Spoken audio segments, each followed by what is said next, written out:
Any Thanks. questions? Appreciate it. Thank you. Thank you. Thanks, Ed. Thank you. Mr. Shank. Next is facilities management.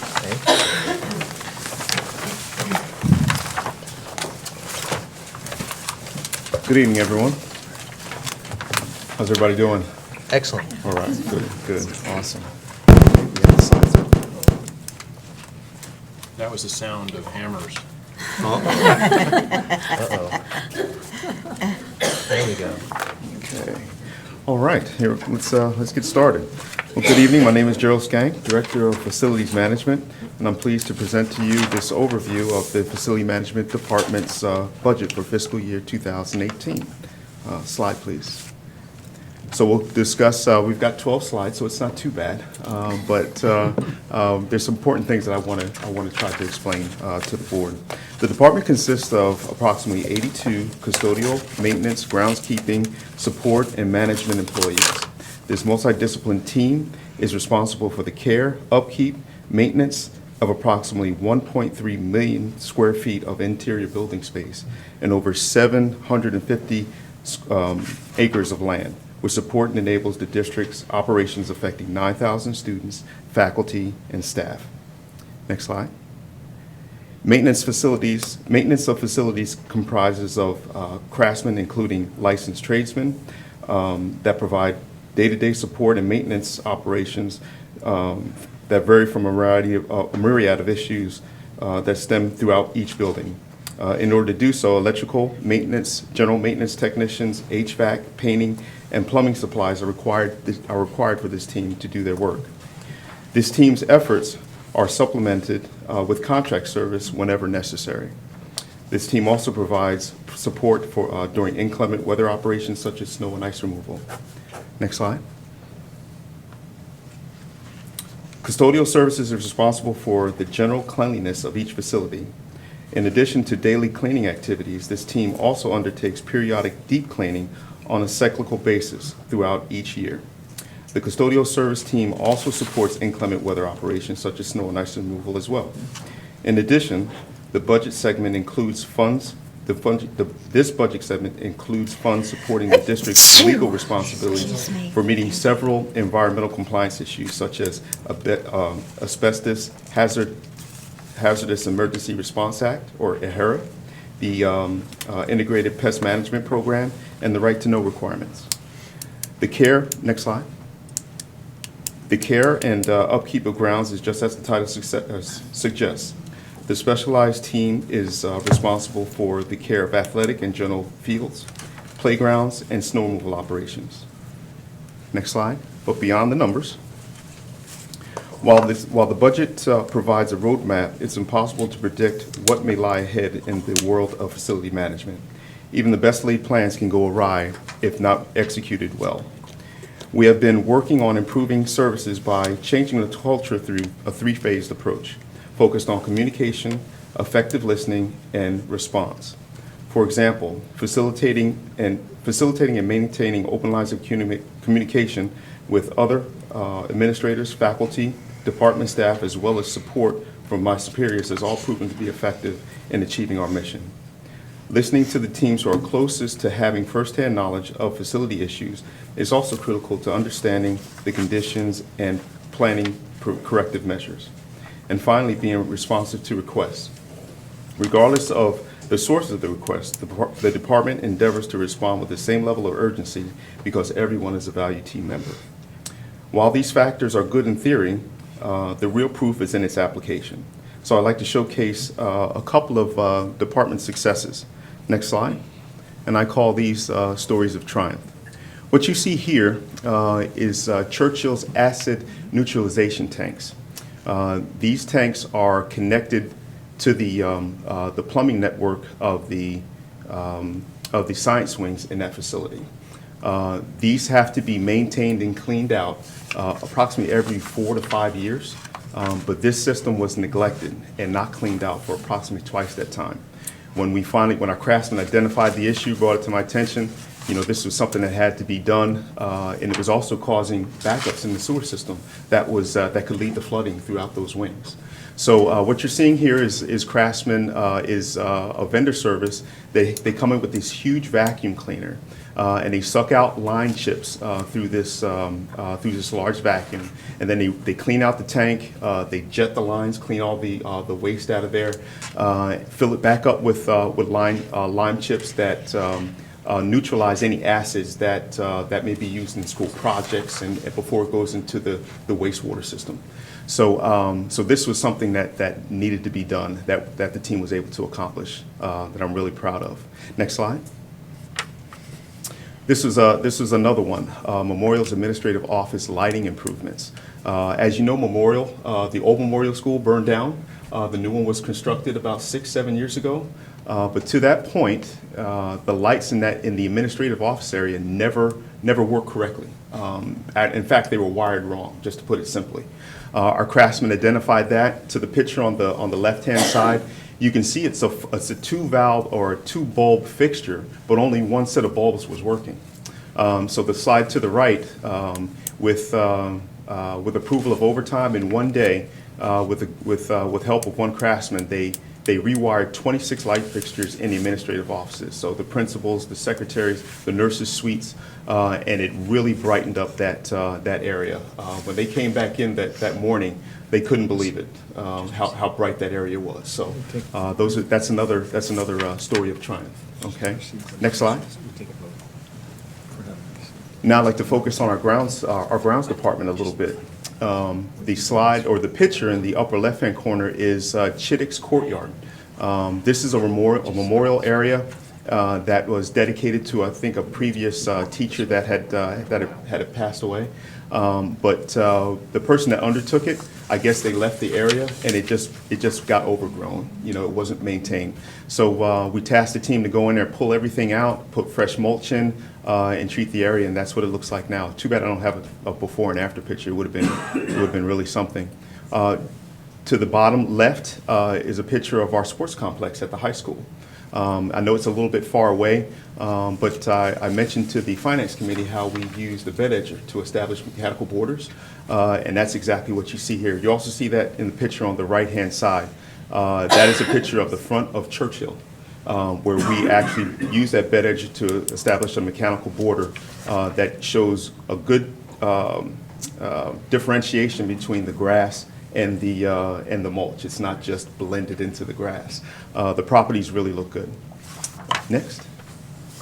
And this is our last one, Custodial Excellence, and this one is really outstanding. What you're looking at is the picture on the right is the before photo of Hammershold's Middle School's gymnasium. Due to the amount of construction efforts that we had going on last summer, we were not able to scrub and coat the floors annually, so that had to get delayed and put off, or deferred, I should say, until the Christmas break. Instead of contracting those services out, we used our expertise of our Aramark team to do that. And then the picture on the right is the after photo of what those guys were able to do, those guys and girls were able to do. It's absolutely phenomenal. So I'm really proud of it. What construction did we have at Hammersholt? I'm sorry? What construction did we have at Hammersholt? We didn't have any construction projects going on there, but what had happened was the construction projects ran long, as you're probably aware, and that mandated that the custodial team focus all their efforts on cleaning the remainder of those schools after those projects were done.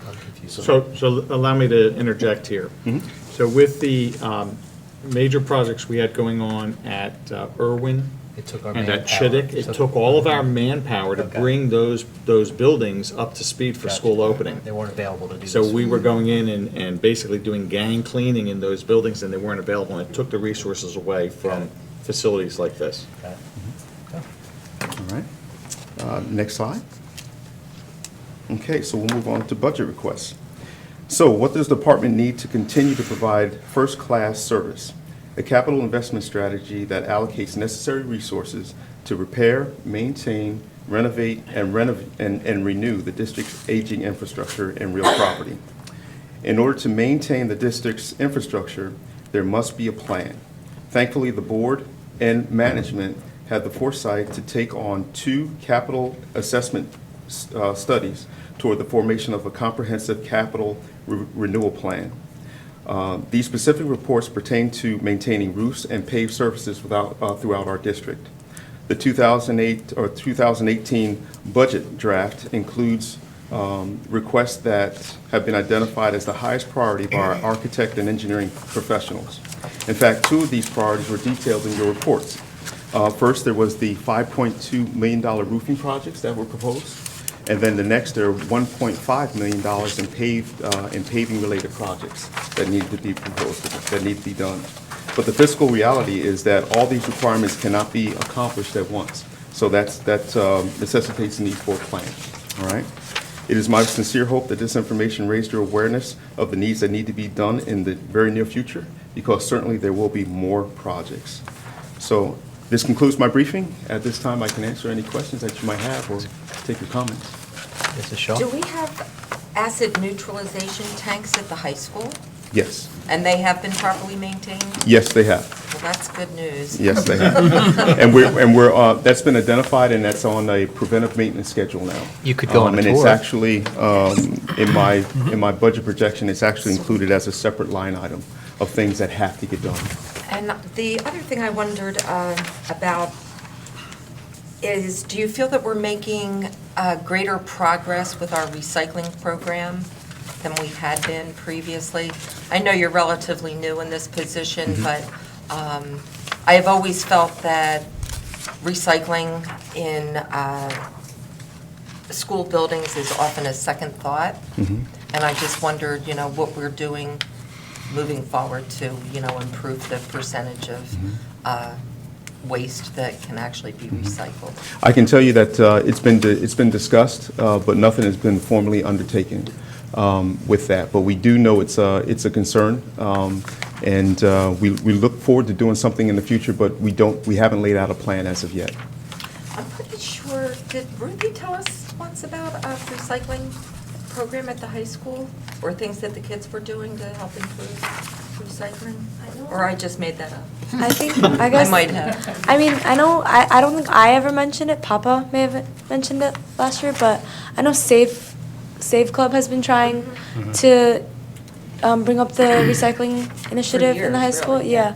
Like, I know they go around, like, in the school itself and do, like, some cleaning in the courtyards and stuff. They try to maintain that as well, but I'm not really sure. I don't think, like you said, I think it's like a second thought, Yeah. recycling. Yeah. for students. Mrs. Shaw, I agree with you. I think we have some room to improve on that. And I know the state has programs for green ribbon schools that promote recycling. One of the issues that we need to investigate further is we could do a lot of recycling here locally and put them in containers, and when the trash removal people come, a lot of times that stuff gets combined back. just pick it right up. Yeah, it gets combined back again. So we can look into that, though. That could be, Okay. I agree with you. It's something we need to spend some more time on. And we've talked about this before, in passing, there's sometimes, and I don't know the rules for us, but we can earn money for recycling, and many businesses, there are private businesses that will pay per pound. It depends on the market, and it depends on the year. Sometimes when there's a glut of recycling, you won't get as much for it, but it might be a revenue maker as well. Yeah, sure, absolutely, absolutely. Mrs. Becker? Thank you for, I love the stories of triumph. That's a great way to put Good it. title. Yeah, and it just, again, it reminds us, we were talking about with technology, that it's not always about the classroom, what's in the classroom. In this case, it's literally what keeps those classrooms going, our buildings. And just bringing up something like the acid neutralization tank, I mean, it's nothing we would think of. When we're talking about, things that need to be done in the district, and yet the amount of detail that's necessary for the care and maintenance of our 11 schools, and then this building, and our new facility on Edgeboro. It just seems that you and your crew are really on top of things, so thank you. We're trying. Anyone else? Thanks very much for a great presentation. Thank you very much. So some late-breaking news. Okay. Today was the day to receive state aid information. Yeah, that's right. And so, late this afternoon, early this evening, the data was posted, and, you know, it's kind of sad that we look forward to seeing flat aid and not being cut, but the reality is that that's what we were looking for. And the state aid information that we received is the same level of state aid as in the current year. The downside is that the contribution that must be budgeted for the charter school has increased by about $130,000. So, And why is that, Ernie, that For the it additional increased? seats that are Because being of the approved for additional expansion. seats. Mhm. Even though those seats are not likely to be filled by a large number of students from East Brunswick? it's only allocating the amounts that pertain to East Brunswick. We're not Okay. having the budget for others, but, yeah, based on the calculations for per pupil costs and the increase projected in enrollments, that's what we're looking at, about $130,000 increase for the charter school, which ultimately takes away from the available resources for our own programs. The community should understand what the impact is of this charter school. It is a travesty. So, Mr. Juliana, ballpark, what amount of money in a budget year are we taking away from our programming and our budget to support a charter school that nobody really asked for? For next year, it will be $2.7 million. 2.7 million of our budget dollars. Instead of going to our kids, our district, our staff, our programs, are going to a charter school to teach Hebrew, which, like I said, I still fail to see the need in East Brunswick for such a charter school. But the public should know, again, that 2.7 million of our tax dollars, Correct. we could return that in tax relief. We could do that too. But 2.7 million of our dollars are going to a charter school. That doesn't just serve East Brunswick, which it was supposed to, because Right. there's not enough interest in just East Brunswick. Right. But we're paying the bill as if it does. I don't know, I just find this incredibly distasteful, but. It really has, the impact has grown because 26 other school districts are now impacted. It's not the kind of charter school that it was. It's a statewide charter Charter school, and the public needs to know that this board has been very vigorous and committed to the opposition of the expansion of this charter school in multiple appeals to the Education Commissioner.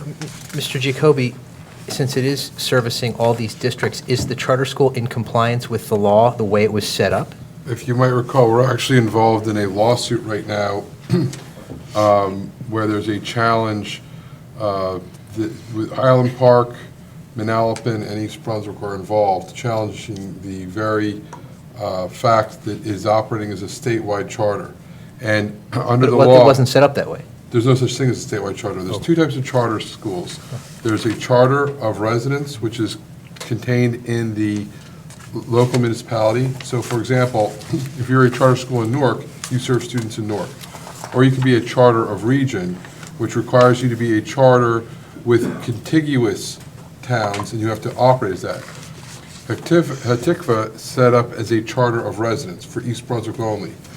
What we now know is there's 26 separate municipalities being served by Hatikva, some as far away as Bergen, and South Jersey, Livingston, all over the state. There's nothing in the law that permits a charter of state. So there's actually a pending legal challenge right now. We've been writing briefs, and we're going to have an oral argument probably So later it- this summer, early fall. It's not operating as a charter of residence. It's Nope. not operating as a charter of region, It's operating as a charter of the state. which is not a legal status in New Jersey. correct. And yet we're still giving 2.7 million of our budget dollars this year. That is correct. To that, whatever entity they've created. Correct. And the Outrageous. DOE continues to support their expansion They do. despite, It being Having illegal? this knowledge, It yeah. being illegal. And in fact, in a meeting with the officials from what were then the Division of Charter Regulation, they indicated to us that their interpretation of the law was that the charter could expand in the way they're allowing it to expand. And we read the law, and we don't interpret it that way at all. I think the law was written in the spirit with which we kind of interpret it, and And that's why we think God have a system where we have courts where judges can look at the law and tell us how it should be interpreted. Excellent. All right, well, keep us posted, please. Will do. Mrs. Beck? Bernie, I just want to go back to what you were just talking about for a minute. Some people may hear that we receive flat funding and think, oh, well, hey, they didn't get less money.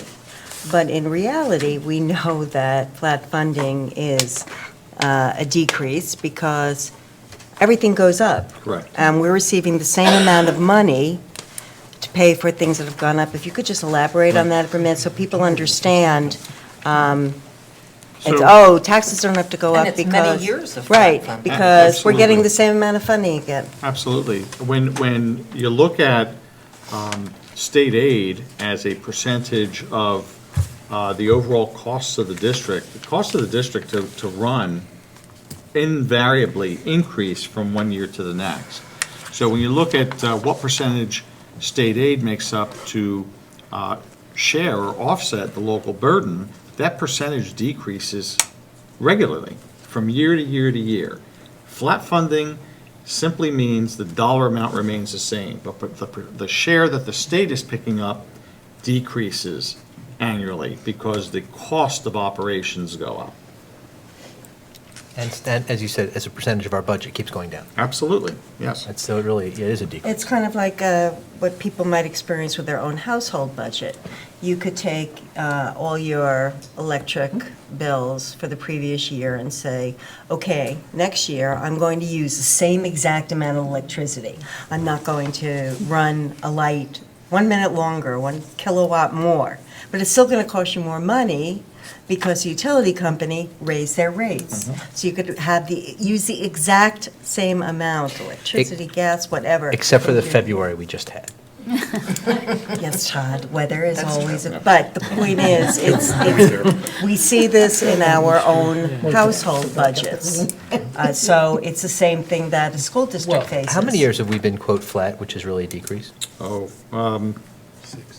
it's, Since oh, 2010. 2010.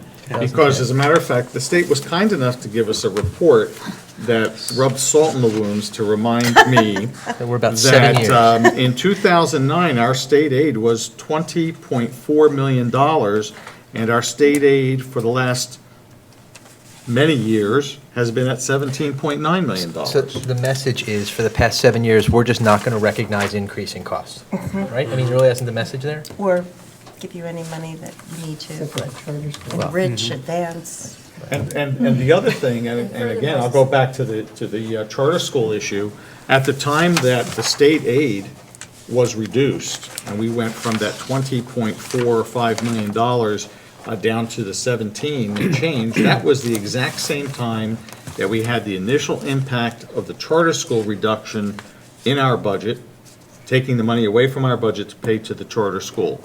And so that's continued every year since.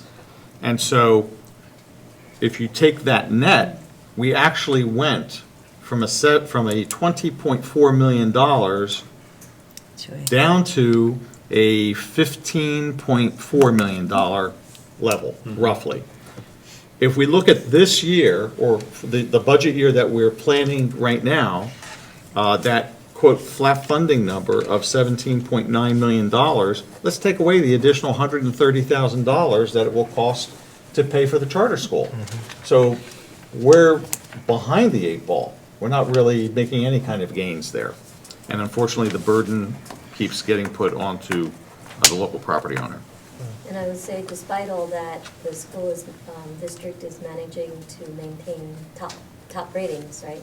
Top number 7 in high schools, and what was the number? in District, terms I of- think the district is 7. 67. That was the district overall. No, the backwards. nation. In the Seven nation. seven districts, seven Seventh district. district in the In the state. state, Right, 7th 67th in the state, nation. 67th in the nation. So despite all that, so really, accommodation to. I have to give, I give credit to a lot of people. It's our people. It starts with the board. It's our and- people. And it rolls out to a lot of people who take a very, very detailed look at what they spend, how they spend. And I think this board sets the tone for the rest of the district. So we appreciate your leadership, too. Anything else on the budget?